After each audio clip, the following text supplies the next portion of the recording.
The mud hit her before she even realized what had happened. One moment, Adaeze was walking carefully along the wet sidewalk, one hand resting on her pregnant belly, the other holding a small paper bag of mangoes. The next, a black SUV sped through a puddle beside her, sending a heavy splash of dirty water across her face, her dress, her entire body. She stopped where she was. Water dripped from her hair. Her dress clung to her. The mangoes slipped from the bag and fell, ruined, at her feet. From inside the vehicle, laughter drifted out, sharp, unkind, and unmistakably intentional. Two women stepped out of the SUV. They looked at her, not with surprise, but with satisfaction. This had not been an accident. Across the street, inside a small restaurant, a man had already risen from his seat. He had seen everything. He stood still for just a moment, watching his wife, waiting to see if she would move, if she would speak, if she would need him. Then he reached for his phone. He made one quiet call. What followed would change the lives of those two women in ways they could not yet imagine. But that is not where this story begins. It begins 4 years earlier, with a young woman far from home, a simple bowl of noodles, and a man she did not yet understand. Her name was Adaeze Okonkwo-Park. She was 29 years old. But standing there in the cold, soaked through and 7 months pregnant, she was simply a woman who had never expected her life to turn out this way. She had come from Enugu, Nigeria, a place filled with music, family, and the kind of warmth that stays with you no matter how far you travel. Her father had been a professor. Her mother ran a small fabric business and believed deeply in hard work, dignity, and faith. Adaeze carried those things with her. She arrived in Seoul 4 years earlier with 2 suitcases, a scholarship, and a plan: finish her studies, return home, and build a good life. That had been the plan. But life does not always follow plans. Somewhere along the way, the city had become more than temporary, and a man she met by chance had become something even more permanent. Now she lived in a quiet apartment, married, expecting her first child, part of a life she had never imagined for herself, yet had come to value more than anything she had known before. And somehow on this particular day, it had all led her here, standing on a wet street, holding nothing, with everything at stake. Adaeze first met Park Yiwan on a Tuesday evening in October, inside a small ramyun restaurant near Hongik University. She was not there because it was romantic. She was there because it was the cheapest hot meal within walking distance of the library, and she had been studying for 9 straight hours. Her economics textbooks were spread around her like a fortress. Her reading glasses were perched on her nose. She was somewhere between exhaustion and determination when the restaurant's round-faced grandmother, Himoni, appeared apologetically at her table. Every seat was taken. Could a single gentleman share her table? Adaeze looked up. The man standing before her was tall, broad-shouldered, with a composed and still face that seemed carved from something harder than ordinary life. Dark coat, no tie. Hands that were clean and precise. He looked at her with complete neutrality, not curious, not dismissive, and waited politely. "Please," Adaeze said, gesturing to the seat across. "I do not bite." Something moved in his eyes then, something small and quiet, like a lamp switched on in a distant room. His name was Park Yiwan. He ordered the same thing she was having, said nothing unnecessary, and spent the meal looking at his phone. She returned to her textbooks. For 20 minutes they were simply two strangers sharing warmth on a cold evening. Then her phone slipped from the table, screen down on hard tile. She gasped. He had already retrieved it before she fully processed what had happened. He placed it before her without a word, screen uncracked. "Thank you," she said, genuinely surprised by the speed of him. He looked up and held her gaze 1 full second longer than necessary. "You are studying very hard," he said in careful English. "Examination in 3 days," she replied. "What subject?" "International trade policy." "I know something about international trade," he said quietly. She almost smiled. "I am sure you do." They talked for 1 hour and 40 minutes after that, long past the point of eating. What she noticed most was that he listened, completely, without interrupting. Without that particular glaze men get when they believe a woman speaking is simply noise to wait through. Yiwan listened to Adaeze Okonkwo like what she said mattered to the architecture of the world. She found this extraordinary. He walked her to the bus stop. He did not ask for her number. He simply said, "I hope your examination goes well," and walked away into the October dark. She thought about him for 6 days. The following Tuesday she returned to the same restaurant. He was already there. He said nothing about the coincidence. neither did she. But that evening, when Himoni brought their food, the old woman placed both bowls down with a small, satisfied smile and said something in Korean that made Yiwan look away briefly. Adaeze asked him later what Himoni had said. He was quiet for a moment. She said we look correct together, he said finally, like two things that belong in the same place. Adaeze said nothing. But she thought about those words for a long time afterward. 3 Tuesdays later, she finished at the library at 9 p.m. and found him waiting outside in the cold, holding 2 cups of barley tea. You have been studying 9 hours, he said. You should eat something proper. She looked at him in the cold air. How did you know I was here? Himoni told me you study here every Tuesday and Thursday, he said. I asked her. You asked an elderly Korean grandmother to gather information about me. I asked a kind person who likes us both, he corrected. And Adaeze Okonkwo, daughter of a literature professor, woman who had memorized the cadence of 100 love stories, felt something in her chest shift its weight entirely.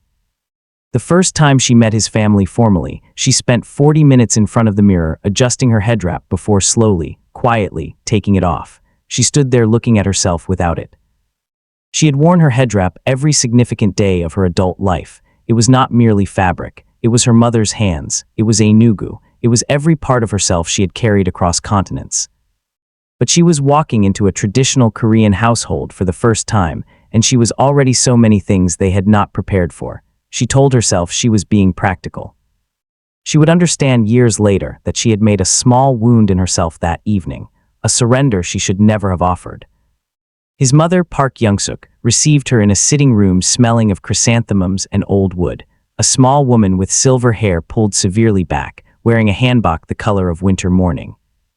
She looked at Adaeze the way one looks at a document written in a language one has decided not to learn. The lunch was polite the way surgical instruments are polite, precise, clean, and cold.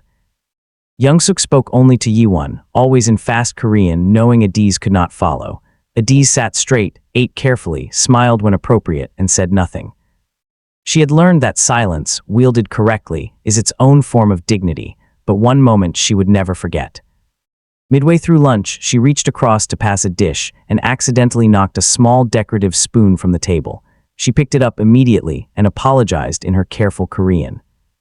Young-suk looked at her son and said something swift and cutting. The 2 cousins present laughed. Yiwan's jaw tightened, but he said nothing. Later, Adaeze asked what his mother had said.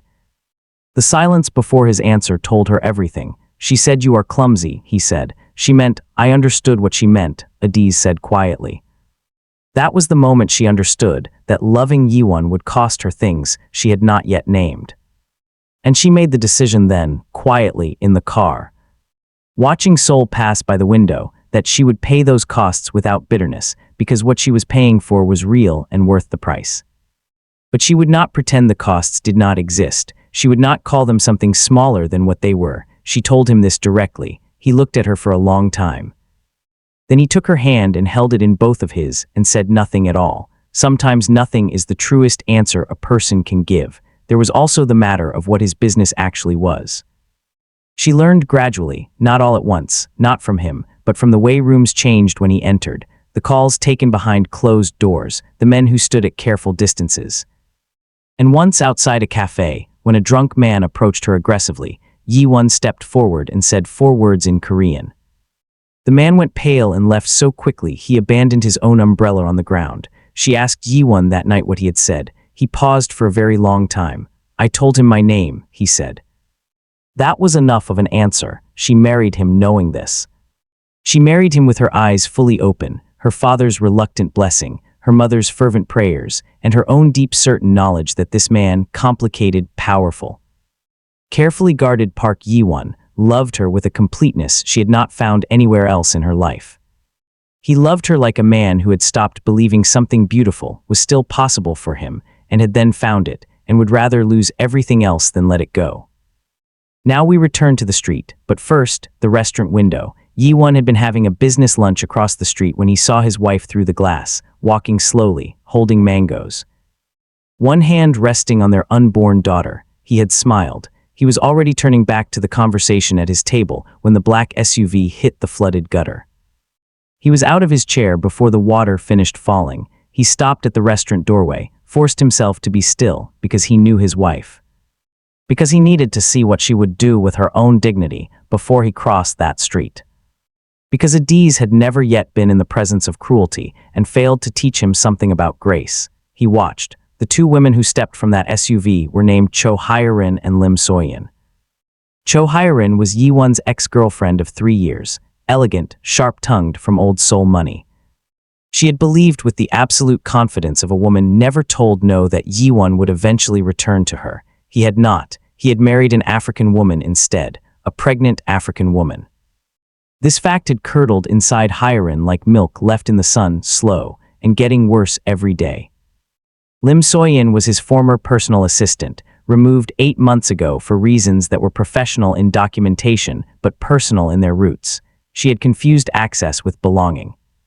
She had been wrong. She was bitter in the particular way of someone who believes their bitterness is entirely someone else's fault. They had recognized Adaeze immediately. They had driven through that gutter deliberately. They were still laughing when they stepped out and walked toward her. Adaeze wiped the mud from her face with the back of her hand. She looked at them. She placed her palm on her belly. She breathed. Hyerin looked her up and down with open contempt. "You look terrible," she said, in English sharp enough to cut. "But then you always looked like you did not belong here." Adaeze said nothing. "He will get bored of you," Hyerin continued, stepping closer, voice dropping to something almost conversational, which made it more poisonous. "Men like Yiwan do not build lives with women like you. You are an experience, a phase, a mistake he has not yet recognized. The baby will not change that. The baby will only complicate things when he finally comes back to where he belongs." Soyeon laughed, loud and deliberate. Adaeze looked at Hyerin steadily. Something behind her eyes was very still. Still the way deep ocean water is still, not because nothing is moving, but because everything moving is too far below the surface to see. "Are you finished?" Adaeze said. "I have not started," Hyerin said. "Then take your time," Adaeze said. "I will wait." She stood in the cold mud with her hand on their unborn child, and she did not beg, did not cower, did not rage. She simply waited, patient as rainfall, still as deep water. That was when Yiwan crossed the street. He did not move quickly. He did not need to. There is a particular way powerful men move, when the performance of power is unnecessary, when they have already decided what will happen, and the only remaining question is how long everyone else takes to understand it. He walked like that now. He stopped beside Adaeze first. He looked at her face, the mud, the cold, the ruined dress, and something moved across his expression that the men who had followed him from the restaurant had never seen in 7 years of working for him. He reached out and removed a piece of wet leaf stuck to her cheek, wiped a streak of mud from her jaw with his thumb, the way you touch something precious that has been wronged. "Are you cold?" he asked, only her, as if Hyerin and Soyeon had already ceased to exist. "A little," Adaeze said. He removed his coat and placed it over her shoulders. He spoke quietly to his men. Adaeze was guided gently toward the car. Then Yiwan turned around. What he did next was not violent. Park Yiwan did not need violence for impact. He spoke for 3 minutes, quietly.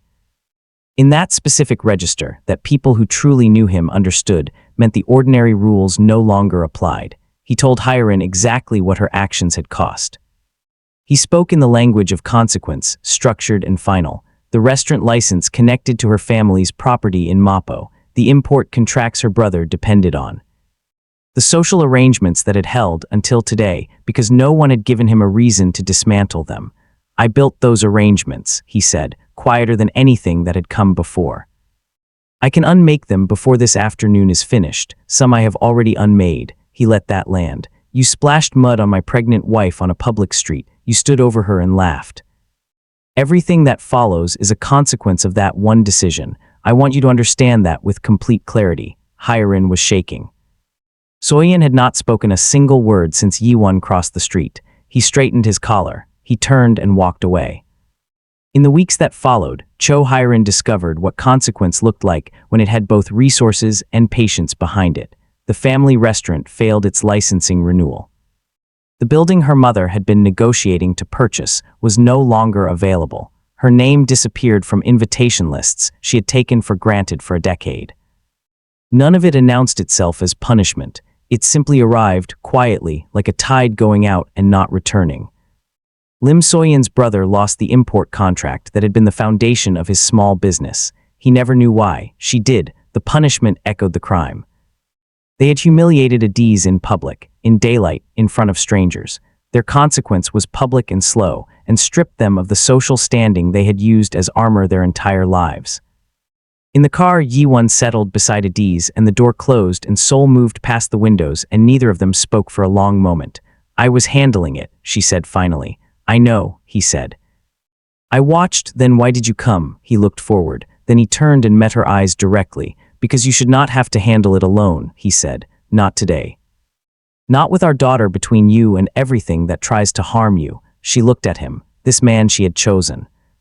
This complicated, powerful, careful man who had walked out of a business meeting and crossed a street and placed his coat on her shoulders without hesitation, without calculation, without needing to be asked.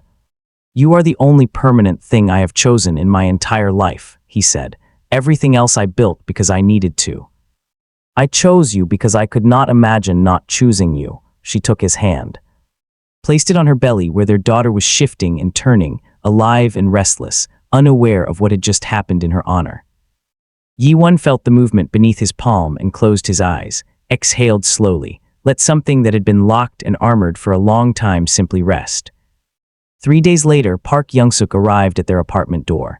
She carried a ceramic pot of miokguk, traditional seaweed soup, given to pregnant women in Korean culture for strength and health.